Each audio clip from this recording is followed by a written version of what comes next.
And we are going to bring law and order back to our cities. This week, I will also end the government policy of trying to socially engineer race and gender into every aspect of public and private life.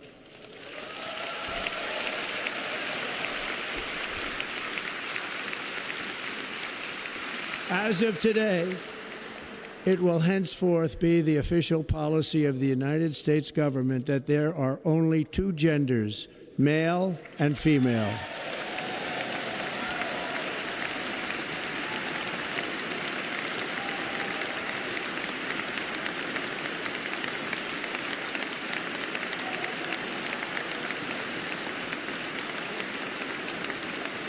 Hi friends, RRR Visionന്റെ ഒരു പുതിയ വീഡിയോയുമായി വീണ്ടും ഞാൻ നിങ്ങളുടെ മുന്നിൽ വരാനായിട്ട് ആഗ്രഹിക്കുകയാണ്.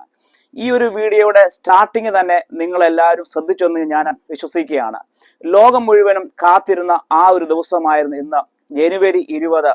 അമേരിക്കയുടെ 47ാമത്തെ പ്രസിഡന്റായി ഡൊണാൾഡ് ട്രംപ് ഇന്ന് സ്ഥാനമേൽക്കുമ്പോൾ എന്താണ് അദ്ദേഹം തൻ്റെ സ്വന്തം രാജ്യത്തോടും ലോകത്തോടും പറയുന്നത് എന്ന് കാത്തിരുന്നതായിട്ടുള്ള ആ ഒരു നിമിഷം.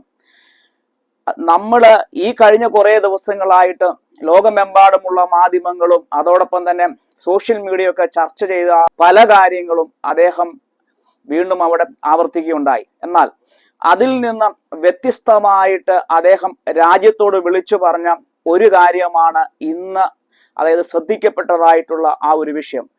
അതിനെക്കുറിച്ചാണ് ഇന്ന് നമ്മൾ സംസാരിക്കാൻ പോകുന്നത്. അദ്ദേഹം രാജ്യത്തോട് പറയാണ്, ഇന്ന് മുതൽ അമേരിക്കയില് ഇനിയും രണ്ട് ജെൻഡറേ ഉള്ളൂ, അത് മെയിൽ ആൻഡ് ഫീമെയിൽ. ഏതൊരു വ്യക്തിക്കും അറിയാം ദൈവം ലോകത്തിൽ സൃഷ്ടിച്ചത് രണ്ട് ജെൻഡറാണ്, മെയിൽ ആൻഡ് ഫീമെയിൽ. പിന്നെ എന്തുകൊണ്ടാണ് ലോകമെമ്പാടും ഇപ്പോൾ ഈ അടുത്ത കാലഘട്ടങ്ങളിലായിട്ട് ധാരാളം മറ്റു ജെൻഡറുകൾ അല്ലെങ്കിൽ നമ്മൾ കേൾക്കുന്ന LGBTQ എന്ന് പറയുന്നതായിട്ടുള്ള വിവിധ തരത്തിലുള്ള ജെൻഡേഴ്സ് അടങ്ങുന്നതായിട്ടുള്ള ആ ഒരു വിഭാഗം, ആ ഒരു കമ്മ്യൂണിറ്റി ഇന്ന് ലോകം മുഴുവനും വർദ്ധിച്ചുകൊണ്ടിരിക്കുകയാണ്. ഞാൻ ഇനിയും പറയാൻ പോകുന്ന കാര്യം വളരെ സങ്കടത്തോടു കൂടി തന്നെയാണ് ഞാനത് പറയുന്നത്. ലോകത്തിലെ തന്നെ ഏറ്റവും അധികം LGBTQ ഉള്ള ആ ഒരു കമ്മ്യൂണിറ്റി, ആ ഒരു പോപ്പുലേഷൻ ഉള്ള രാജ്യം ഏതാണെന്ന് ജസ്റ്റ് ഒന്ന് ഗൂഗിളിൽ ഞാൻ ചെക്ക് ചെയ്തപ്പോൾ ഞാൻ കണ്ട ഒരു കാര്യം, ഒരു പക്ഷേ നമ്മൾ ആരും പറയാൻ ആഗ്രഹിക്കാത്ത ഒരു രാജ്യം, 3 രാജ്യങ്ങൾ. അതിൽ ഒന്നാമത്തെ രാജ്യം എന്ന് പറയുന്നത് അമേരിക്കയാണ്, രണ്ടാമത്തെ രാജ്യം എന്ന് പറയുന്നത് ഇസ്രായേലാണ്, മൂന്നാമത്തെ രാജ്യം എന്ന് പറയുന്നത് ഫിലിപ്പീൻസ്. ഈ 3 രാജ്യങ്ങളാണ് ലോകത്തിലെ തന്നെ 1ാം സ്ഥാനത്ത് LGBTQ എന്ന് പറയുന്ന ആ ഒരു പോപ്പുലേഷൻ ടോപ്പ് ലെവൽ നിൽക്കുന്നത്. അവിടെ കൊണ്ട് തീർന്നില്ല കേട്ടോ, ഞങ്ങൾ പാർക്കുന്ന കാനഡയ്ക്കാണ് 2ാം സ്ഥാനം.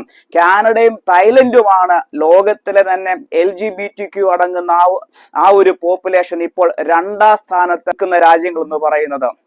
നിങ്ങൾക്കറിയാമോ, നമ്മളെ പോലുള്ള ആ ഒരു ഇന്ത്യൻ കമ്മ്യൂണിറ്റിയിലുള്ള ആളുകൾ നമ്മുടെ ആ ഒരു കൾച്ചറിൽ നിന്ന് നമ്മൾ ഇങ്ങനെയുള്ള വെസ്റ്റേൺ കൺട്രീസിലേക്ക് നമ്മുടെ കുഞ്ഞുങ്ങളെ എല്ലാം ഒരു നല്ലൊരു ബെറ്റർ ലൈഫ് തേടി അല്ലേ നമ്മൾ ഇങ്ങനെയുള്ള രാജ്യങ്ങളിലേക്ക് നമ്മൾ വന്നത്. എന്നാൽ ഈ അടുത്ത കാലഘട്ടം മാത്രമാണ് ഇത്രയധികമായിട്ട് സ്കൂളുകളിലും കോളേജുകളിലും ഒക്കെ ഈ ഒരു കമ്മ്യൂണിറ്റി വളരെയധികം വർദ്ധിക്കുകയാണ്.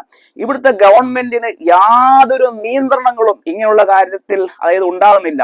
എന്നാൽ നമ്മളെ പോലുള്ള ആയിരക്കണക്കിന് പേരൻസിന് നമ്മുടെ കുട്ടികളെ കുറിച്ച് ആ ഒരു കൺസേൺ ഉണ്ട്.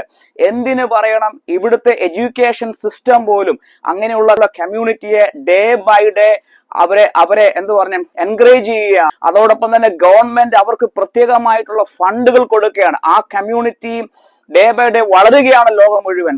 എന്തുകൊണ്ടാണ് ഇതിങ്ങനെ വളരുന്നതെന്ന് നമുക്ക് അതിനെക്കുറിച്ച് യാതൊരു അറിവുമില്ല. ഈ കഴിഞ്ഞ കുറച്ച് നാളുകൾക്ക് മുമ്പേ ഇതിനെതിരെ അനേക മാതാപിതാക്കൾ ശക്തമായി പ്രതിഷേധിച്ച് മുന്നോട്ട് വരികയുണ്ടായി. പ്രത്യേകിച്ച് ഇവിടുത്തെ കുട്ടികൾ എലമെന്ററി സ്കൂൾ മുതൽ ഹൈസ്കൂൾ വരെ അധ്യാപകര് പോലും അവരെ ഒരു കുട്ടിക്ക് അറിയാം ആ കുട്ടി ജനിക്കുന്നത് ആണായിട്ട് അല്ലെങ്കിൽ പെണ്ണായിട്ട്. എന്നാൽ ചില സന്ദർഭങ്ങളിൽ അവരെ ഫോഴ്സ്ഫുള്ളി പോലും അവരുടെ അതായത് ജെൻഡറിനെ കൺഫ്യൂഷൻ ആക്കിക്കൊണ്ട് നീ ഒരു ആണാണെങ്കിൽ പോലും നീ ഒരു ആണല്ല, നീ ഒരു പെണ്ണാണ് എന്ന് അവരുടെ ഉള്ളിലേക്ക് പറഞ്ഞു കൊടുത്ത് അവരെ കൺഫ്യൂഷൻ അടിച്ച് ആ ഒരു കമ്മ്യൂണിറ്റിയെ വളർത്തിക്കൊണ്ട് വരുന്ന ആ ഒരു സമ്പ്രദായമാണ് ഇപ്പോൾ കാനഡയിലും വർദ്ധിച്ചുകൊണ്ടിരിക്കുന്നത്. അതായത് ലോകത്തിലെ തന്നെ 2ാം സ്ഥാനത്ത് നിൽക്കുന്ന രാജ്യമാണ് കാനഡ. എന്നാൽ ഇതിന്റെ നടുവിലാണ് അമേരിക്ക എന്ന് പറയുന്ന 1ാം സ്ഥാനത്ത് നിൽക്കുന്ന ആ രാജ്യത്തിന്റെ പുതിയ ഭരണാധികാരിയുടെ ആ ഒരു പ്രഖ്യാപനം വന്നിരിക്കുന്നു. അദ്ദേഹത്തിന്റെ ആദ്യത്തെ ദിവസം തന്നെ ഇത് ഞാൻ നിർത്തലാക്കുവാണ്. ഇനി മുതൽ ദൈവം സൃഷ്ടിച്ചത് ആണും പെണ്ണുമായിട്ട് ഇവിടെ 2 ജെൻഡറേ ഉള്ളൂ, അത് മെയിൽ ആൻഡ് ഫീമെയിൽ ആയിരിക്കും എന്ന് പറഞ്ഞാൽ മറ്റുള്ള ഒരു ജെൻഡറും ഇനി അമേരിക്ക എന്ന രാജ്യത്തിൽ ഇനിയും ഉണ്ടാകത്തില്ല.